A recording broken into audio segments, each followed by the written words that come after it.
Hello and welcome to Mapping the Master Plan. I'm Tom Bott. I'm the town planner here in Kingston, Mass. Mapping the Master Plan is a series of shows about Kingston's update of the 1998 Master Plan.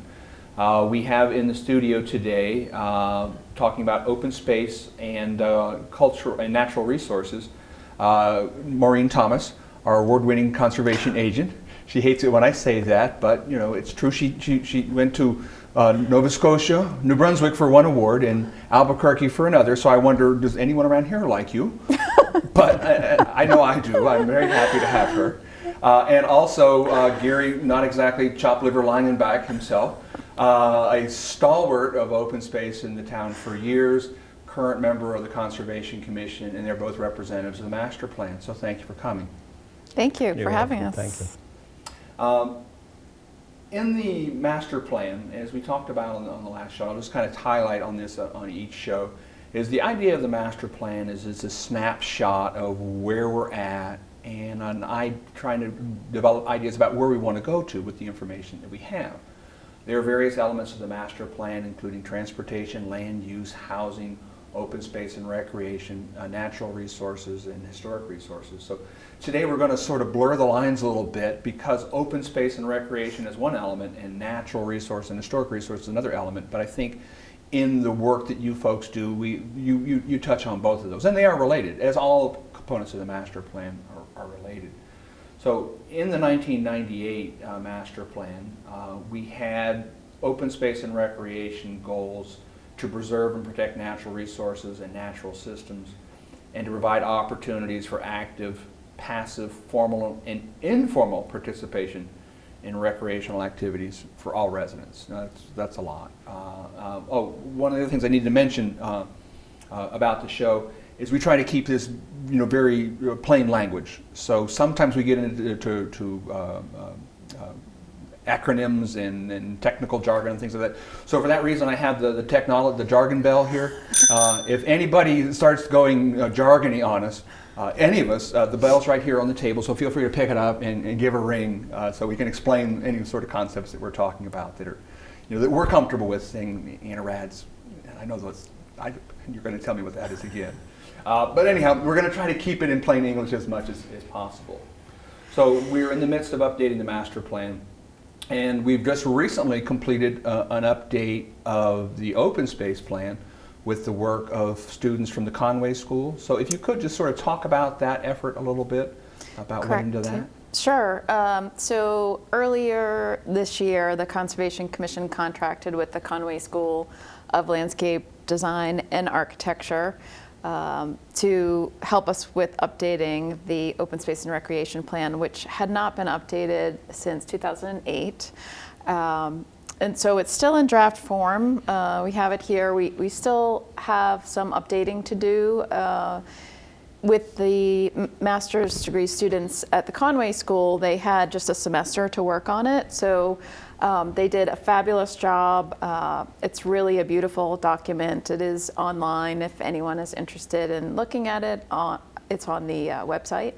And there's just some loose ends that we need to tie up with it, but they did an excellent job with helping to review all of the online survey results, planning some public forums for us, and just organizing it in a way that is very readable and creating some great maps for us for our open space and recreation planning. So this will probably help you with the master plan for your open space and recreation plan section. For the 1998 plan, you had the benefit of the 1995 plan already being done, but I think that, in working together and doing the plans, we'll be able to help each other actually to finish both of our planning documents. So the draft did receive preliminary approval or conditional approval through the Mass Division of Conservation Services. They approve all open space and recreation plans for the state. And we have conditional approval, I believe, until 2022, but we are required to finalize it and finish it as soon as possible, basically. And in addition to the policy implications for a master plan or for an open space plan about protection and acquisition and use of, there's also some financial benefits as well. It's Correct. the piece that we need to be eligible for some grants and things like that. That's correct. The Conservation Commission recently applied for a land grant, and that's a local acquisitions for natural diversity grant for the purchase of some open space in Kingston off of Grove Street. And the Recreation Department may also be eligible, once this is completed, for park grants for different parks in town for either renovating them or creating new ones. So there are definitely benefits beyond having a nice planning document to guide community open space and recreation planning. We do get the benefit of potential grants from the state.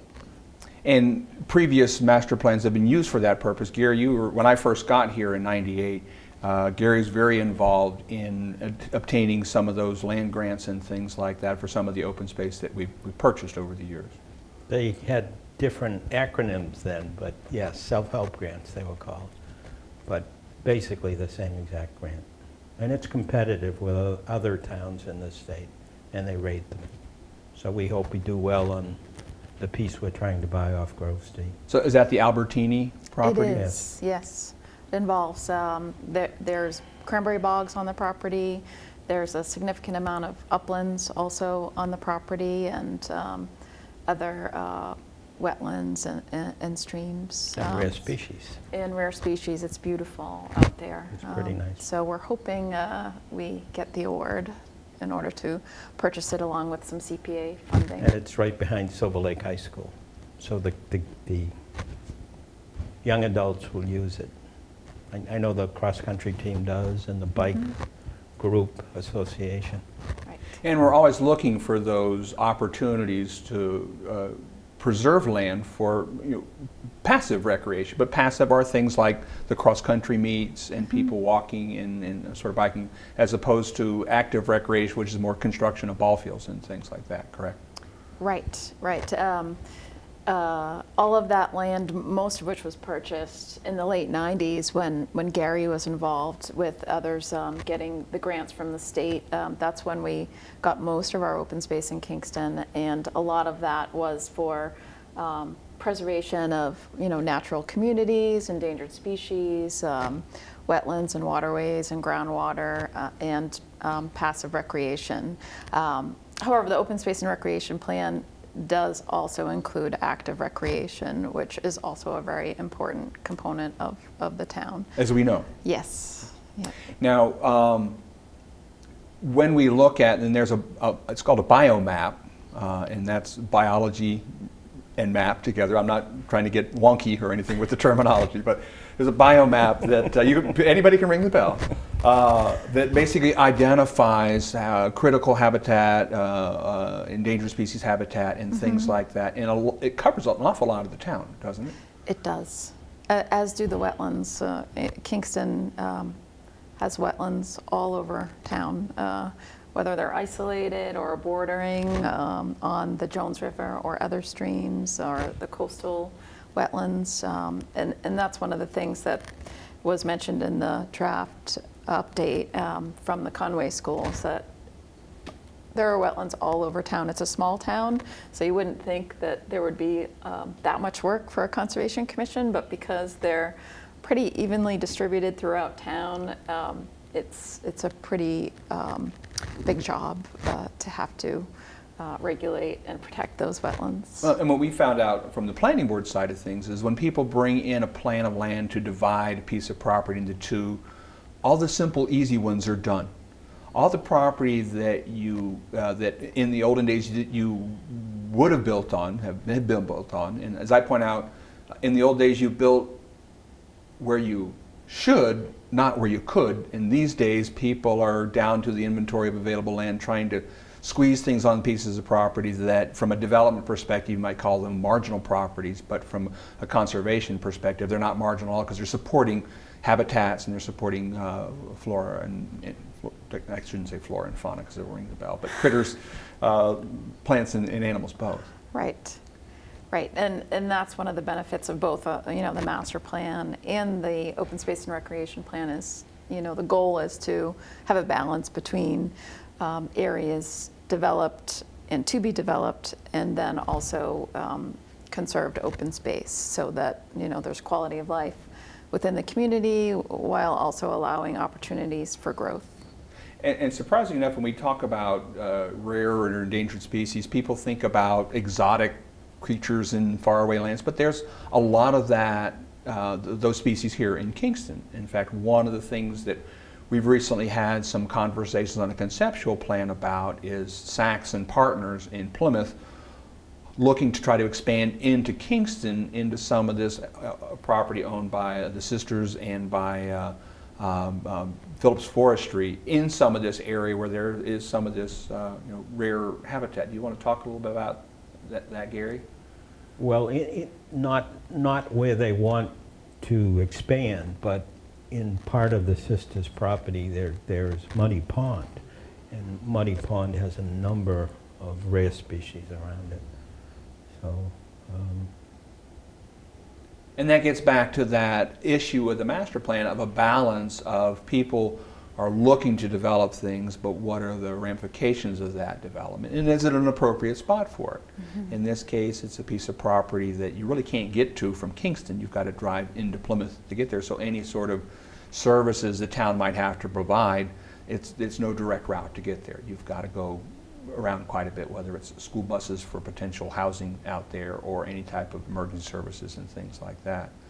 So I was looking to strike that balance in whether Sachs and Partners ever gets something developed out there. It's quite a ways off. There's an awful lot of steps, but that just illustrates that balance between preservation of valuable natural resources and other demands in the master plan for economic development and transportation and things like that. When we look at the other side of the equation, or not the other side of the equation, but the other element, and elements are chapters in the master plan. Natural resources. An awful lot of work goes into looking at protecting aquifers, looking at protecting water sources and things like that, because frankly, from development patterns in the past, they've affected the bay, they've affected streams and things like that as well. Right, and one of the results of the online survey for the open space and recreation plan was that drinking water supply protection was one of the highest priorities of the respondents. And in fact, I think it was the highest priority, which was great for the Conservation Commission to see that the residents who responded, I think there were approximately 250 respondents, not a whole lot of the town, but at least those who responded were concerned about drinking water protection, and so that's something that the town needs to consider, as we have with our Water Resource Protection District and other bylaws that we have in place, like the Wetlands Protection Bylaw. But some of the other priorities that maybe will also be important for master planning is things like bicycle lanes. People are really looking for better bicycling access and also access to the water, so rivers and coastal access. So. Yeah, and we've actually been talking about, in the transportation element as well, bicycle paths and things like that. I'm going to go ahead and hit the bell here. As I say, lane diet. A lane diet is taking an existing piece of pavement for a road and making the lanes smaller to put some additional space in there for uses for bicycle paths or for pedestrian use and things like that. And if you go down to the new Elm Street Bridge, you'll see where you can see all the latest stuff that the state has for sharrows. A sharrow is a lane that a bicycle and a car share, and they have these double chevrons, the little arrows, and a bicycle underneath of them. So they're down by the bridge, but on both sides of the bridge they stop because we haven't gotten to the point where we've been looking at incorporating that sort of stuff into the town, under the complete streets and things like that. But that'll be one of the things I think we'll see come out of both open space and recreation, as well as transportation, in trying to create some of those things. It would be great to also see for the lane diets, not only for the purpose of pedestrians and cyclists, but for some stormwater to contribute to natural resource protection, perhaps some vegetated swales along the roadsides, which I know you've said in the past would also serve as traffic calming measures. Those I think are really beautiful to see along the street side if you're able to plant them with vegetation that doesn't require a lot of maintenance, but can still do some maintenance and treat the stormwater before it enters our waterways, and just make the streets a lot more inviting overall. They're a lot prettier than a detention basin with riprap. Right. A lot prettier. Yeah, presently when people do stormwater, most developments, there's a catch basin. The water goes into the catch basin and goes racing off through a pipe, and then it gets to a very large hole, and you have to slow that water down and then let it settle into the ground, and you have these big pock marks around the landscape. And in the case of swales, these gentle ditches on the side of the roads, the water goes directly to the area where it infiltrates, where it soaks into the ground. And you don't have to do all this extra piping and treatment and things like that. So we try to look for those opportunities where we can. And in fact, we found out recently, and I'm not going to say NIPDs, because that's a jargon word, the National Pollution Dishwater Discharge Elimination system. Thank you.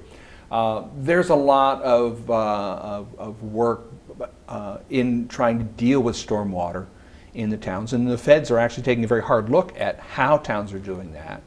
And so part of our open space plan may have some opportunities for that, but also part of the stormwater plan, that management plan that you've been working on for years. It deals with that as well. So once again, trying to deal with using whatever resource, whether it's an open space parcel for protection of species and passive recreation, trying to use roads for more things than just driving cars and trucks around on. Right. A lot of the older drainage systems discharge directly into a wetland or a stream, and that's not allowed anymore by the state, by the feds, and by the town. So we work to gently percolate into that system without the direct discharge. And we made some progress on it, but there's an awful lot of old infrastructure out there. Yeah, Right. the older structures are still doing it, so we try to upgrade them when we can. So what are some of the things that you as sort of open space advocates are hoping to see come out of our master plan? I know we've talked about, we have an inventory of open space, but we also need to work on protection of open space. A few years ago, Maureen and I were out on our bikes riding around the Camp Nikon area, looking at some vernal ponds, and there was actually some issues with off-roaders doing really some hideous things out there. Chainsaws, cutting up trees to access a mud pool, which was a vernal pool. So I would think clearly protection of our existing facilities as well as better use of them is amongst those things we're hoping to see. Do you want to take that one? Yes and no. Okay. I mean, it obviously takes management to protect these areas, and that's an issue that we always struggle with. We have open space, but it takes money to do that, so money's an issue. But we get lots of volunteers that help us. So. Yeah, I mean, that did come to the fore too in the online survey that, people in the comment section, people see the need for better management and maintenance of our existing open space, and we completely agree that we need more help and funding for that. And so that's a big priority.